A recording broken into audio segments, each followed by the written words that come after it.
Bienvenue pour ce 4e carnet d'aventure scientifique. Alors ce que vous voyez ici, c'est très impressionnant. C'est le carnaval de Puno. Les gens dansent, s'amusent, chantent, bref, font la fête pendant des jours pour célébrer le multiculturalisme qui opère dans cette ville. C'est magnifique.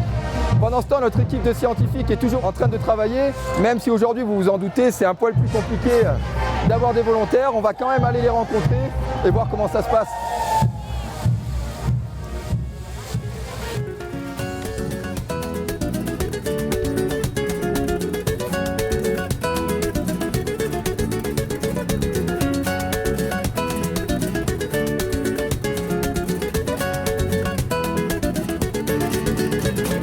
On a quitté l'euphorie du carnaval pour se retrouver dans un petit village à proximité de Puno et on va tout de suite à la rencontre de l'équipe qui fait un petit break avant de repartir au laboratoire.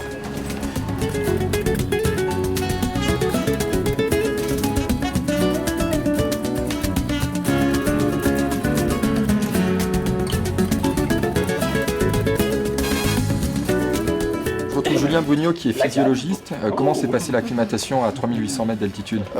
Très bien dans l'ensemble. Je pense qu'on a tous juste un petit peu malade en arrivant la première nuit, mais globalement ça s'est bien passé. Donc rien d'extraordinaire, on ne s'est pas attendu.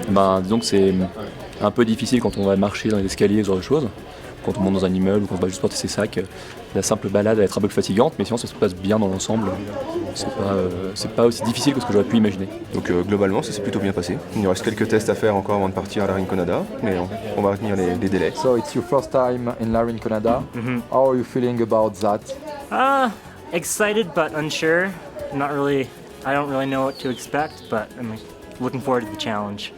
L'aventure, évidemment, ça va être différent. On va quitter un petit peu le cocon qu'on a là pour quelque chose qu'on ne connaît pas du tout. Il n'y a que toi et Sam qui sont allés, donc les autres, ça va être la grande découverte. Mais on verra, ça devrait bien se passer aussi, normalement.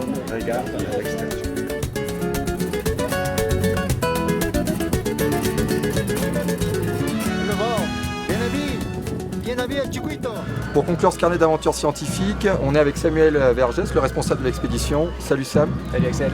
Est-ce que tu peux nous faire un bilan de cette deuxième semaine à Puno à 3800 mètres d'altitude?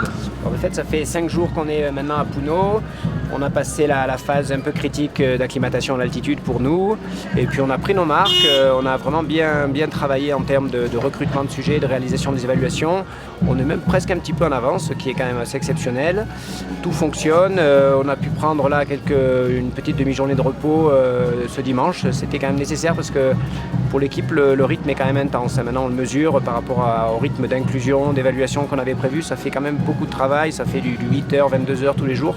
Donc là, d'avoir 3 heures un petit peu de relâche, ça fait du bien.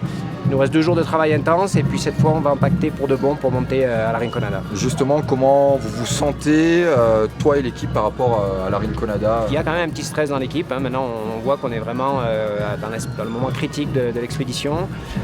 Mais l'équipe fonctionne bien. Je pense qu'il va falloir là, dans les 2 jours avant de monter, quand même arriver à se reposer parce qu'il y a eu beaucoup de travail accumulé. Et puis après, on va se lancer. Super, merci Sam. À bientôt.